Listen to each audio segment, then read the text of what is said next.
हमने पढ़ा था मॉर्फोलॉजी फ्लावरिंग प्लांट्स, मैंने उसमें पहले आपको क्लियर कर दिया था कि मॉर्फोलॉजी का मतलब होता है कि जब आप एक्सटर्नल स्ट्रक्चर के बारे में पढ़ते हो, जैसे आपने रूट के बारे में पढ़ा, स्टेम के बारे में पढ़ा, लीफ, फ्लावर, फ्रूट, ये कैसे हैं, कहाँ से अराइज होते हैं। जब सीड की सोइंग करते हो तो रेडिकल से रूट निकलती है, प्लेम्यूल से शूट निकलती है। Shoot and stem one and the same thing, ठीक है। लीफ है, फ्लावर है, इनका स्ट्रक्चर कैसा है, इनके कौन कौन से पार्ट्स हैं, मॉडिफाइड हो जाते हैं, कौन कौन से फंक्शन ये परफॉर्म करते हैं। मॉर्फोलॉजी में हमने ये सब डिस्कस किया था, ठीक है।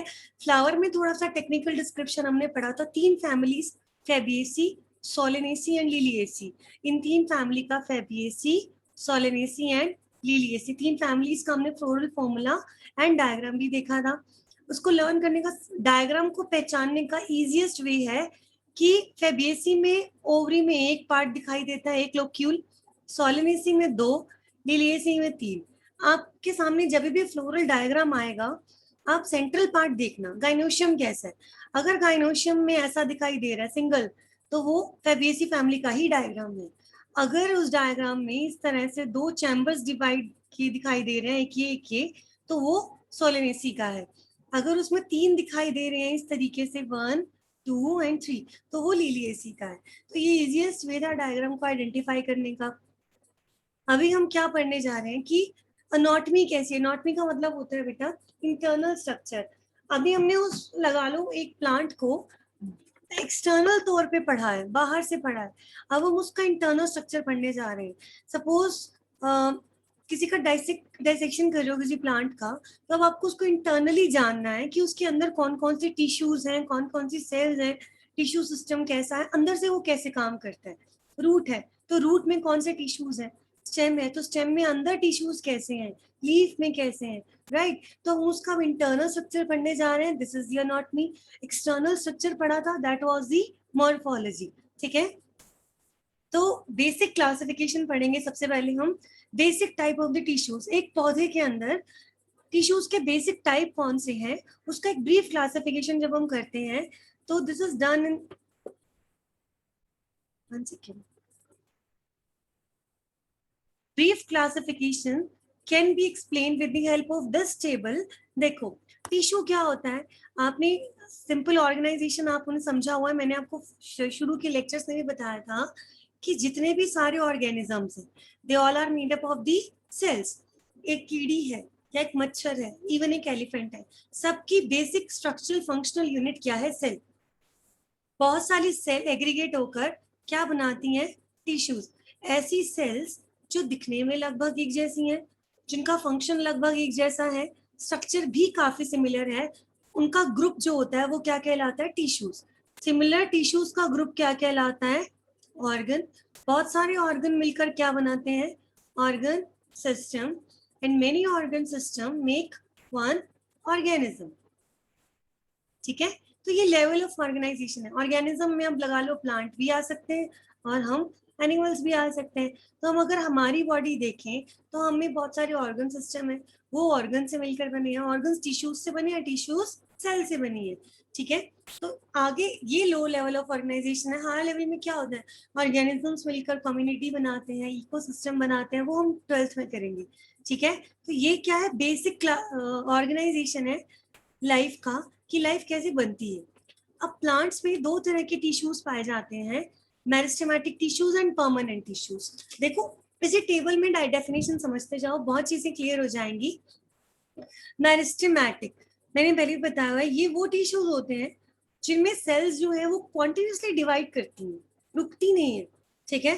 परमानेंट क्या होती हैं, ये जो सेल्स हैं इस टिश्यू में, यहाँ जो सेल्स हैं वो डिवाइड करना बंद कर चुकी हैं, मतलब वो मेच्योर हो चुके हैं, पर्टिकुलर फंक्शन परफॉर्म कर रही है, लेकिन अगर कभी जरूरत पड़ी तो ये फिर से डिवाइड कर सकती हैं, बट नॉर्मली ये डिवाइड नहीं कर रही है। इसको ध्यान से समझते जाना। Meristematic which keeps on dividing and redividing, जो रुकती नहीं है। ये जो डिवाइड करके रुक चुकी हैं, परमानेंट बन चुकी हैं, तो permanent function, special function perform कर रही है, but as and when required they can again divide, they can retain the power of the division, right. अब मेरिस्टेमेटिक का डिवीजन पढ़ते हैं हम। प्लांट के अंदर जो टिश्यूज हैं उनको 2 हिस्सों में डिवाइड किया गया है. First is meristematic tissue, another one is permanent. अब मेरिस्टेमेटिक की further division on the basis of time of the formation. अगर पहले बन जाते हैं शुरुआत में तो उसको हम कहते हैं प्राइमरी मेरिस्टेम. जो बाद में बनते हैं ग्रोथ के दौरान उनको कहते हैं हम सेकेंडरी मेरिस्टेम. ठीक है. On the basis of the location की प्रेजेंट कहाँ है. अगर ये टिप पे प्रेजेंट है, मैं अभी आपको डायग्राम से समझाऊंगी, तो एपाइकल मेरिस्टेम. अगर ये साइड्स पे प्रेजेंट है तो लेटरल मेरिस्टेम. अगर कहीं बीच बीच में प्रेजेंट है तो इंटर कैलरी मेरिस्टेम. ये देखो, अगर यहाँ है तो ये एपाइकल होंगे. अगर ये यहाँ है साइड्स पे तो ये लेटरल होंगे. अगर कहीं ऐसे बीच बीच में प्रेजेंट है तो क्या होंगे, ये inter calorie meristem. Right. Permanent की आगे टाइप्स होती हैं सिंपल एंड कंपाउंड टिश्यूज. ठीक है. मेरिस्टेम की टाइप्स क्या बताई मैंने, प्राइमरी और सेकेंडरी की किस वक्त बने. शुरुआत में बन गए तो प्राइमरी, बाद में बने हैं तो सेकेंडरी. राइट. अब लोकेशन के बेस पर कि कहाँ है, टिप पे है, साइड्स पे है या इंटरमीडिएट प्रेजेंट है, तो वो अलग अलग टाइप्स के होते हैं. Permanent, simple and compound. Simple का मतलब होता है बेटा, एक परमानेंट टिश्यू है, मान लो 100 सेल्स का बना है. Tissue is aggregation of the cells. अगर उसमें सारी सेल्स एक जैसी हैं, all the cells are of one type, तो उसको कहते हैं हम सिंपल परमानेंट. अगर उसमें जो सेल्स हैं वो डिफरेंट डिफरेंट टाइप्स की हैं तो उसको कहते हैं हम कंपाउंड परमानेंट टिश्यू. ठीक है. सिंपल भी आगे दो तरह के हैं, एपिडर्मल और ग्राउंड. एपिडर्मल सिंपल, अब इसको पूरा क्या बोलोगे आप बेटा, एपिडर्मल सिंपल परमानेंट टिश्यू और ground simple permanent tissue. Compound दो तरह के, जाइलम एंड फ्लोएम. एपिडर्मल होता है बेटा जो कवरिंग होती है, हमारी जो स्किन होती है उसकी जो आउटरमोस्ट लेयर होती है, that is also known as epidermis. बाहरी स्किन जो होती है कवरिंग. जाइलम एंड फ्लोएम क्या होते हैं, कंडक्टिव टिश्यू होते हैं जो फूड और वाटर को ट्रांसपोर्ट करते हैं. ग्राउंड टिश्यू क्या होता है कि एपिडर्मिस और कंडक्टिंग टिश्यूज के, यहाँ पे एक वर्ड मिसिंग है, filling tissue between the epidermis and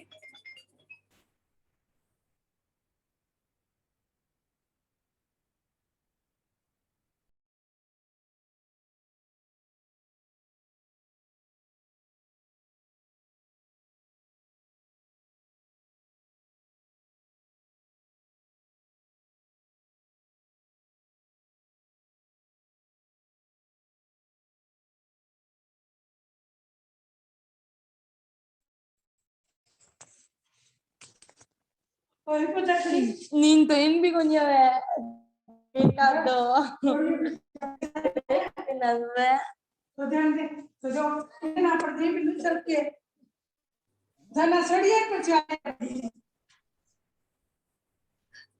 मैकप्रीत अभी बताना आवाज क्लियर आ रही है या नहीं.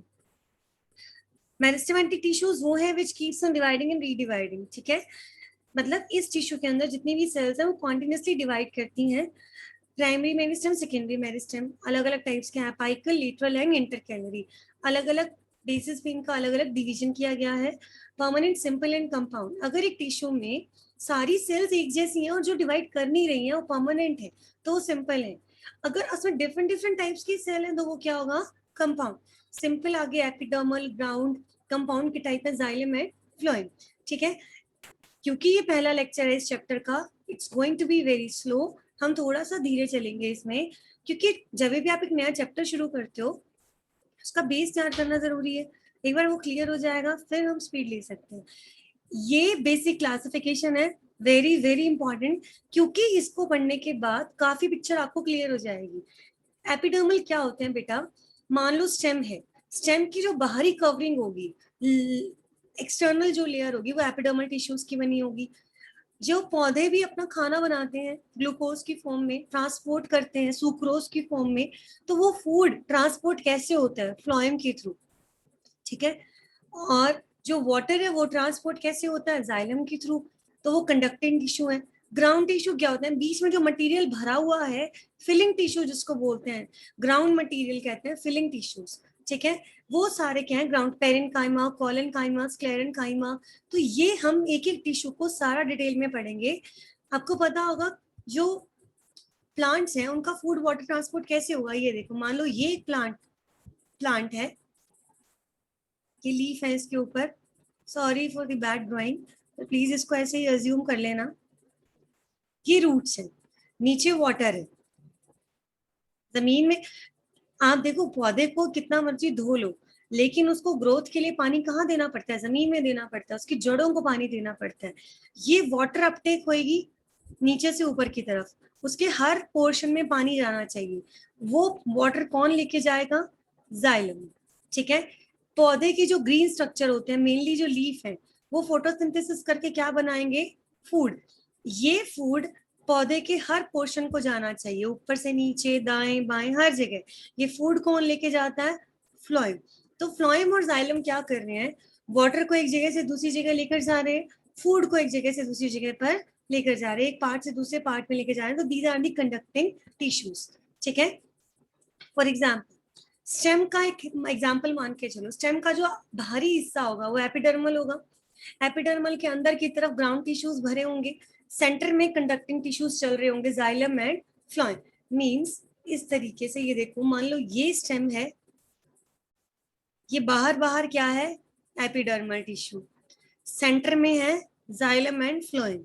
ये जो साइडों में यहाँ पे इनके बीच में जो भरा हुआ टिश्यू है, this is the ground. Means epidermal और कंडक्टिंग टिश्यूज के बीच का जो फिलिंग मटेरियल होता है, this is the ground tissue. ठीक है, तो ये ब्रीफ क्लासिफिकेशन था। जो परमानेंट टिश्यूज होते हैं बेटा, वो कॉन्टिन्यूसली डिवाइड नहीं करते, मैच्योरिटी अटेन कर लेते हैं, स्पेसिफिक शेप ले लेते हैं और एक परमानेंट फंक्शन को जो है वो परफॉर्म करते हैं। ठीक है, पैरेन्काइमा टिश्यू में कैपेबिलिटी होती है कि वो दोबारा से मेरिस्टेमेटिक बन सकते हैं जब उनकी जरूरत हो। मतलब अगर प्लांट को रिक्वायरमेंट है कि दोबारा डिवाइड करना है, वैसे तो पैरेन्काइमा एक परमानेंट टिश्यू है, but as and when required ये दोबारा से डिवाइड कर सकता है। राइट, तो ये एक ब्रीफ क्लासिफिकेशन था। मेरिस्टेमेटिक टिश्यूज के जनरल फीचर्स क्या होते हैं? इसमें क्या होता है? सेल्स कॉन्टिन्यूसली डिवाइड करती हैं, इन सेल्स के पास सिर्फ और सिर्फ प्राइमरी सेल वॉल होती है, सेकेंडरी और टर्शरी सेल वॉल नहीं होती। प्राइमरी सेल वॉल होती है, वो फ्लेक्सिबिलिटी देती है। देखो, जिस सेल को बार बार टूटना है, बार बार अपने नंबर को बढ़ाना है, उसको फ्लेक्सिबल होना पड़ेगा। राइट, तो प्राइमरी सेल वॉल होती है। इनका न्यूक्लियस लार्ज प्रोमिनेंट होता है। प्रोमिनेंट का मतलब होता है अलग से दिखाई देता है। अब न्यूक्लियस जितना बड़ा होगा उतना ज्यादा एक्टिविटी सेल की फास्ट होगी, उतनी ज्यादा डिवीजन उसकी फास्ट होगी। न्यूट्रिटिव मटेरियल इनके पास बहुत सारा होता है। ठीक है,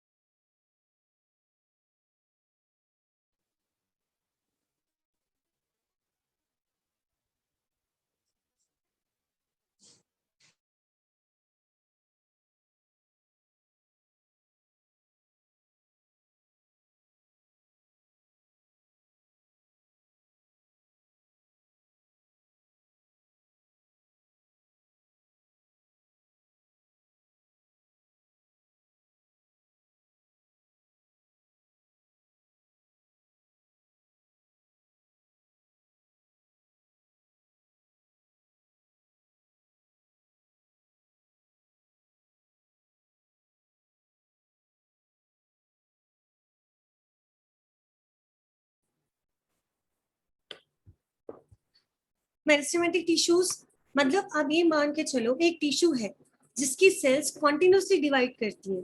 तो एक ऐसी सेल जो लगातार डिवाइड करती है, उसमें क्या क्या फीचर्स आने चाहिए?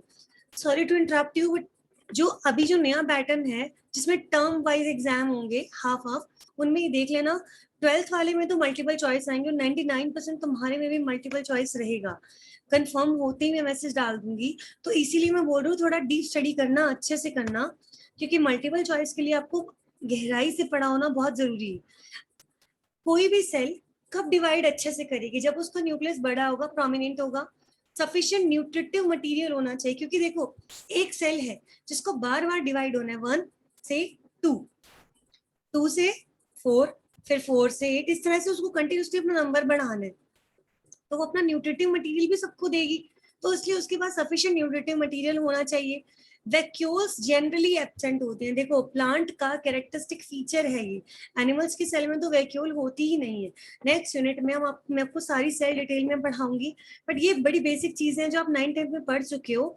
वैक्यूल्स तो इनका कैरेक्टरिस्टिक फीचर है, लेकिन मेरिस्टेमेटिक में वैक्यूल्स नॉर्मली एब्सेंट रहती हैं जब ये इलोंगेट होने लगती हैं। बॉटनी में इलोंगेशन का मतलब होता है लंबाई में बढ़ना। पहले भी बता चुकी हूँ, ठीक है।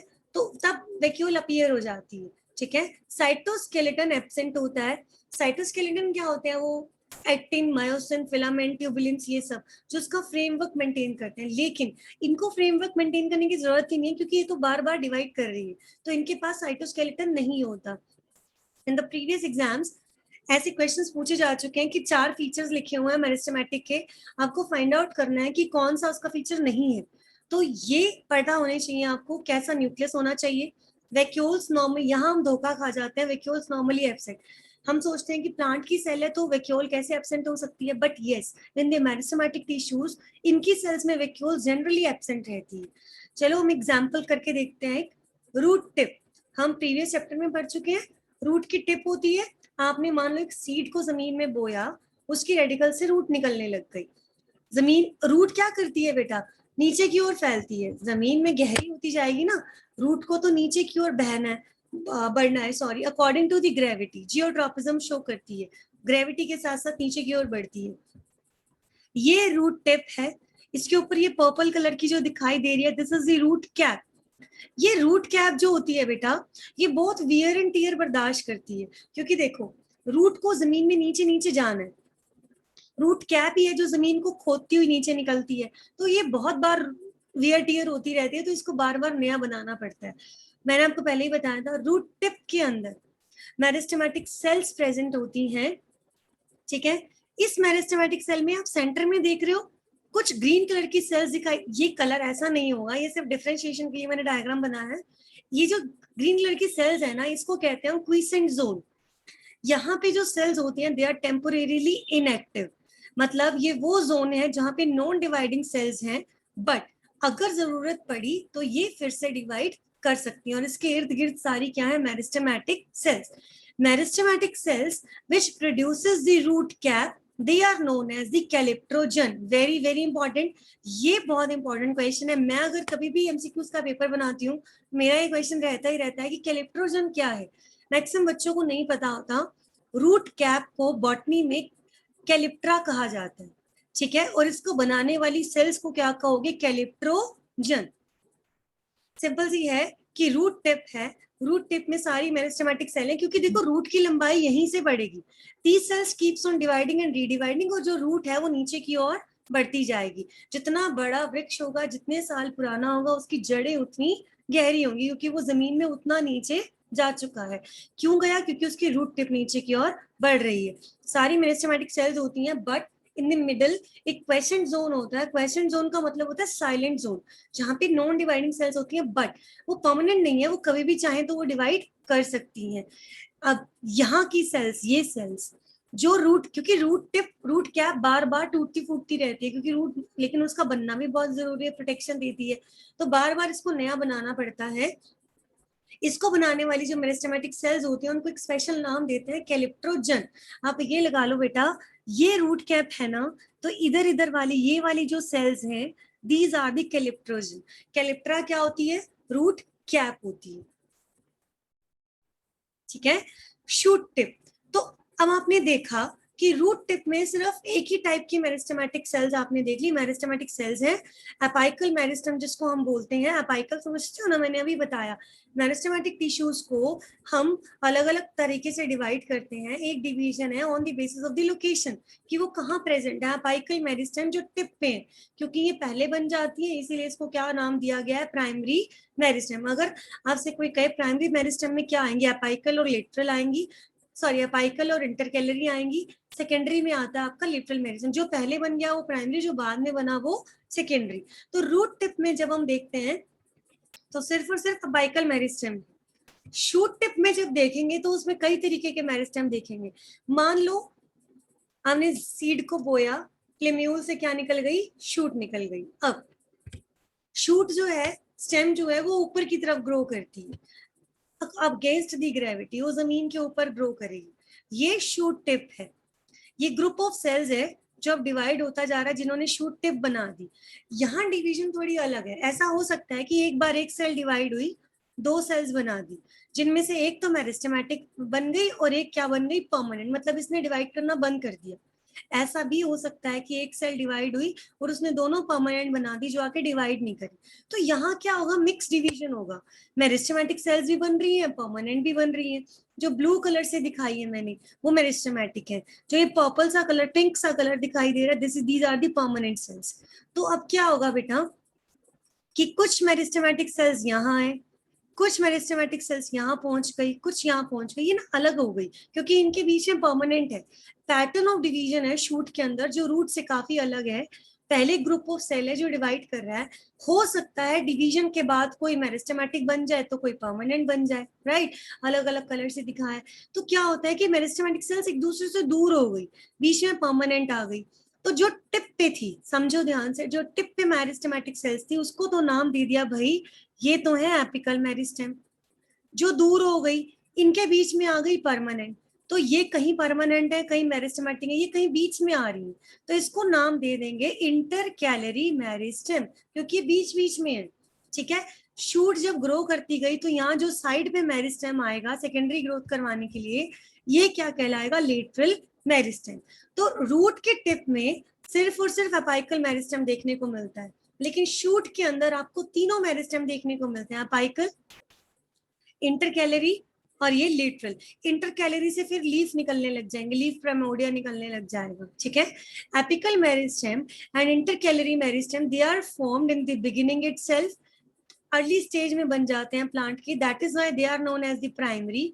लेटरल मेरिस्टेम बाद में बनता है तो इसको हम क्या कहते हैं, सेकेंडरी मेरिस्टेम। ठीक है, मोनोकोट्स का कैरेक्टरिस्टिक फीचर है ये इंटरकैलरी मेरिस्टेम, डायकोट्स में नहीं होता, कम देखने को मिलता है रेयर केसेस में, लेकिन मोनोकोट्स का तो ये कैरेक्टरिस्टिक फीचर है। समझ में आ रहा है कि इस तरह से शूट टिप में तो आपने अलग अलग तरह के टिश्यूज देखे, लेकिन रूट की टिप में सिर्फ एपिकल मेरिस्टेम देखा। ये अनॉटमी ऑफ फ्लावरिंग प्लांट्स का एनिमेशन है, हम देखते हैं इसमें क्या बताया इन्होंने। Internal structures of these plants have some ध्यान से देखो, इसको सुनो। similarities and some differences. The study of the internal structure of plants is known as anatomy. Let's understand the anatomy of a flowering plant. A plant is formed of different types of tissues. Tissue refers to a group of cells that have a similar structure and perform the same function. There are two main types of plant tissues: meristematic tissues and permanent tissues.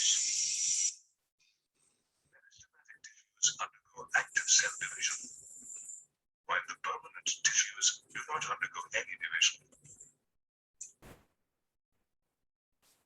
The word meristem has been derived from the Greek word meris, which means division. The specialized region in plants where meristematic tissues are present is known as the meristem. Active cell division takes place in this region, leading to the growth of the plant.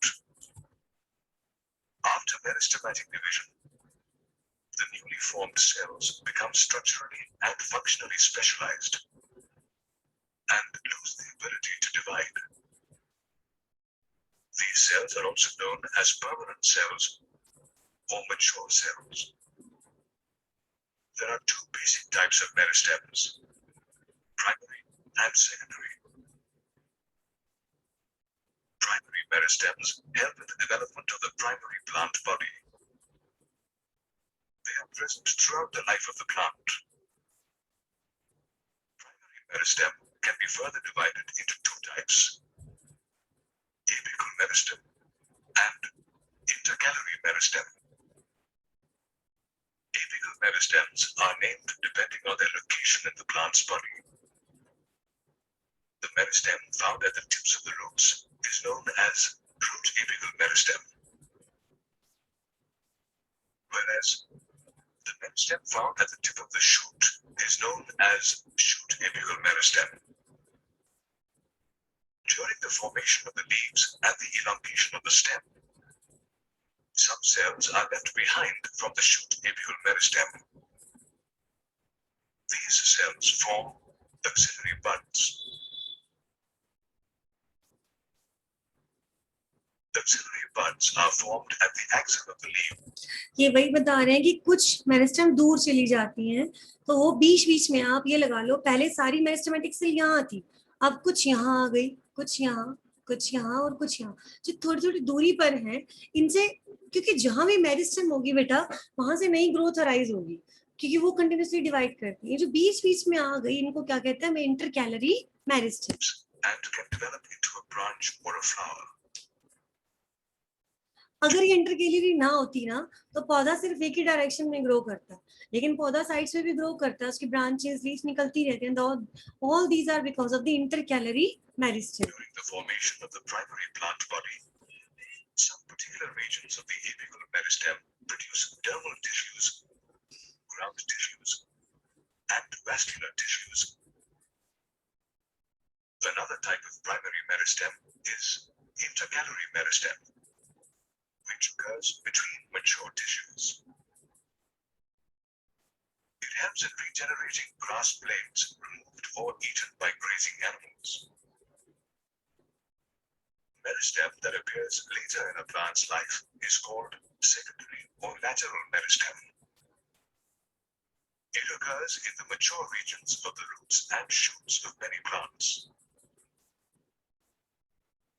Secondary meristem is responsible for producing woody axis and secondary tissues.